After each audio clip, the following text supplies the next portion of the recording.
Hey fam, it's your girl Charlotte doing another Vlogmas video. So one of the questions I always get, people are like, what do you eat in preparation for a long distance race? And what I decided to do is to not really talk too much about that, but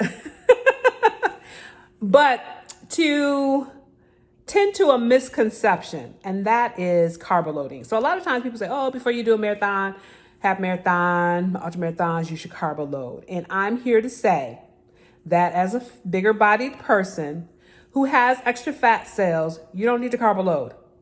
And I fundamentally believe this. I think the science will bear this out. I would have to find the research articles to prove it. But I know fundamentally, based on my own experience, that when I Carboload, my startup time was slow. And it was because my stomach was dealing with all the carbs. Because my stomach was, it was just jacked up. But essentially, and the reason why I don't fundamentally believe, let's see if we can put this down a little bit. Okay. You need to really Carboload is because you do have fat cells and that your body will start to convert the fat. That in fact, I'm going to say this, and of course you can do whatever you want to. I'm not a doctor. This ain't no medical advice. But I tend to start my races fasted. And the reason why is because I guess I get into ketosis and I will get a little bit of rush.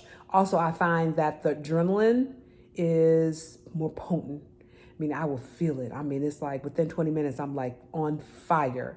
And it feels really good. And so, yeah. I don't know, something's wrong with my eye. Nothing wrong with my eye. Okay. Anyways, let me make sure I cut that out. So I'm just saying this, for those of you in bigger bodies, and you have a lot of fat cells, I would say don't Carboload day before your event. In fact, I fundamentally would believe this. This is what I would do. This is what I do.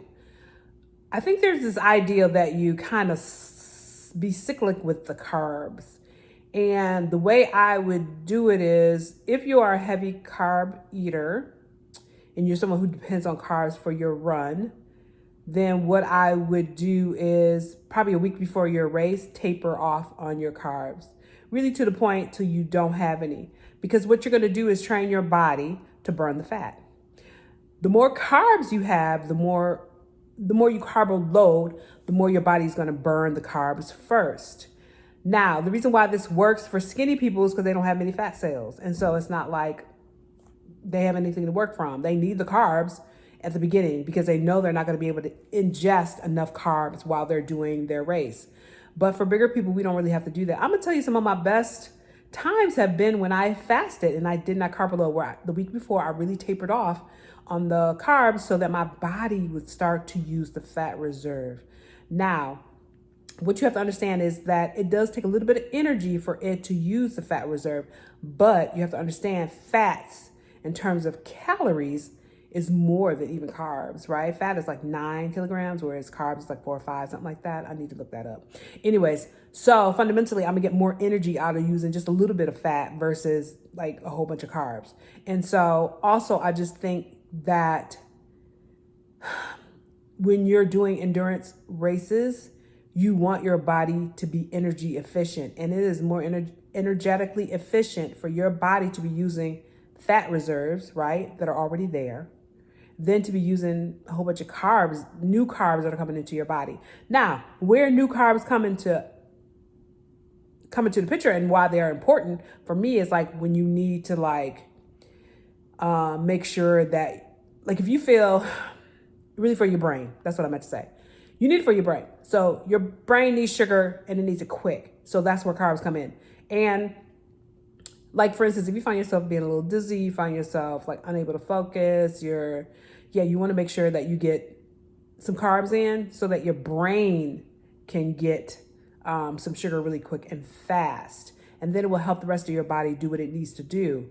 But other than that, really you have enough. I'm not saying you should run your whole race on just your fat cells. Although you probably could, but I'm just saying, that's not what I'm telling you to do. However, I'm telling you that I think the whole running community's idea about Carboloading, It's cool for skinny people, but it's not necessary for fat people. I think you could, like, I like to taper down my carbs the week before. You could just don't change how you do your carbs, but don't increase it all of a sudden before a race, because I think it's going to be counterproductive for your race. Your body's going to be ultra dependent on carbs when it could start to be more energy efficient by using fat. And so, or it could take it longer to get to burning fat. Whereas if you kind of start training it before the race, and if you force it to be without the carbs immediately, it will convert the fat to energy. And I think I need for us to understand that burning that fat is good overall for your health, like really. And so people always ask me, so what do you eat before you go on a long distance race? I don't eat anything. Or no. People are like, how do you do that? Because I do. The fact of the matter is that when I go out for my run in the morning, I don't eat anything.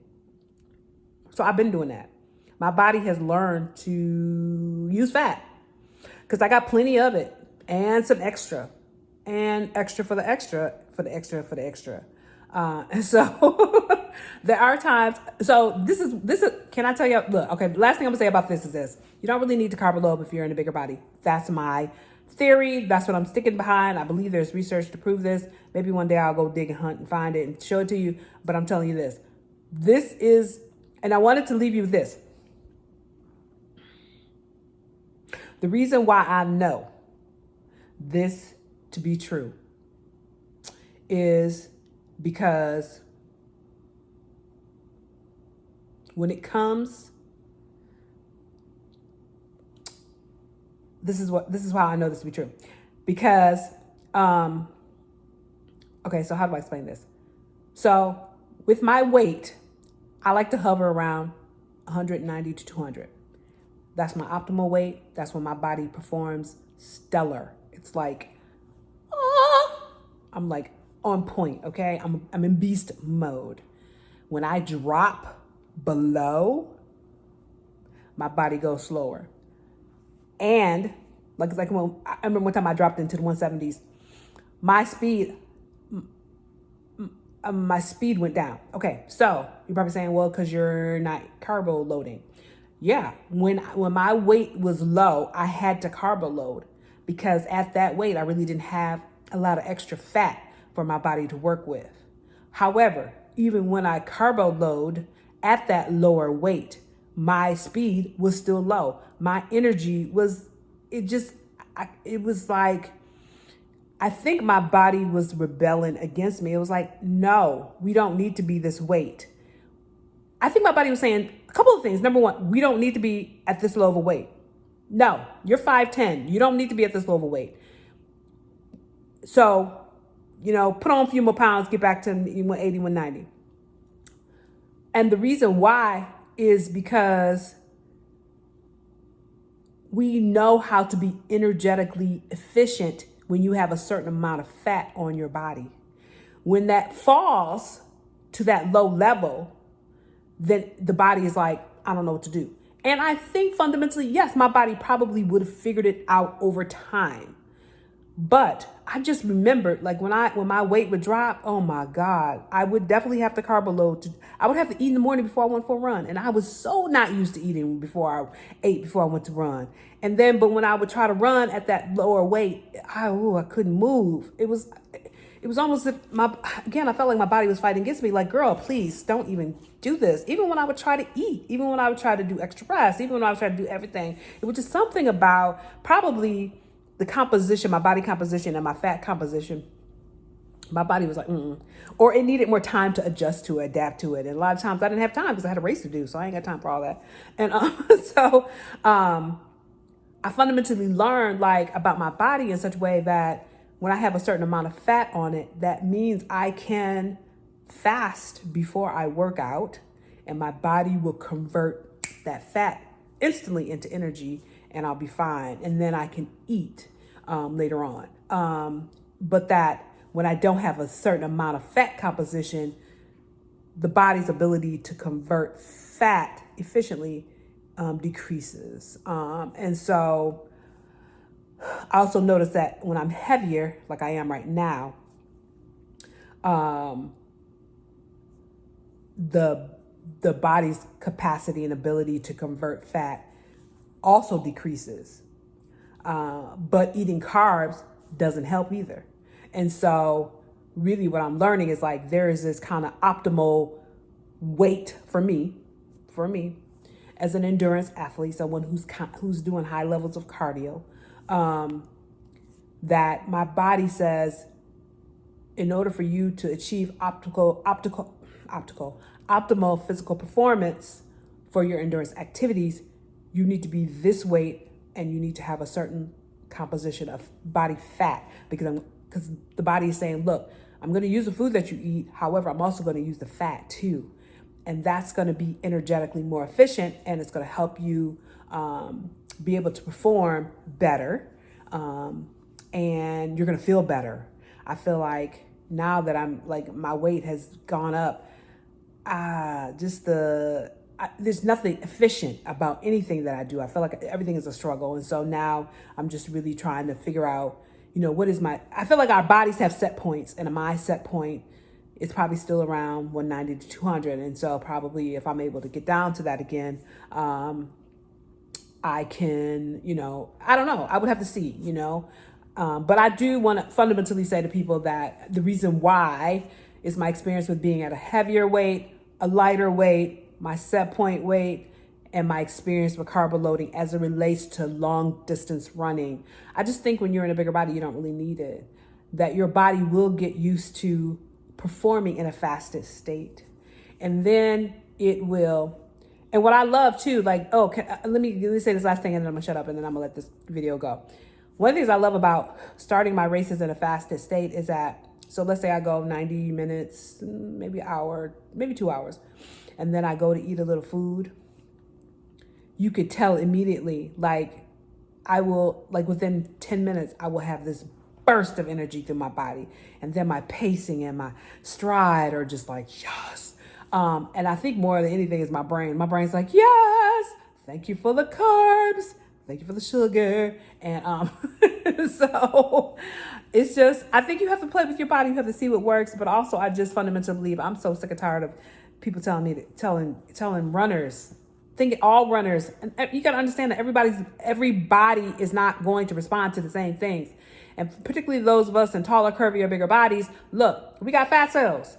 Guess what we can do with them? We can use them during our endurance events if we kind of do things in a certain order. And definitely Carboloading is I don't even know if you really can carbo load as a fat person when you got a whole bunch of fat. All you're doing is fat loading. You're loading fresh fat. Maybe, I don't know. Anyways, so this is my opinion. This is my opinion video. Y'all know I ain't no medical doctor. I ain't giving you no medical advice. I ain't telling you what to do. I'm telling you what my experience has been and what I fundamentally believe. And when I've shared with other people and people have shared with me their experiences, it's been consistent that we don't feel the need to carbo load as folks in bigger bodies doing long distance events. Even triathlon people, we don't know. Yeah, I'd rather go do my swim without fasting. Yeah, because I'm hungry. Because I'm hungry and I swim slow. So if I go to fasted state, that means I'm going to get through that swimming part quicker. Yep, that's me. Anyways, I love y'all. Thank y'all so much for joining me. And I hope you have a most beautiful day. And take good care of yourselves. And I'll see you in the next video. Peace and love.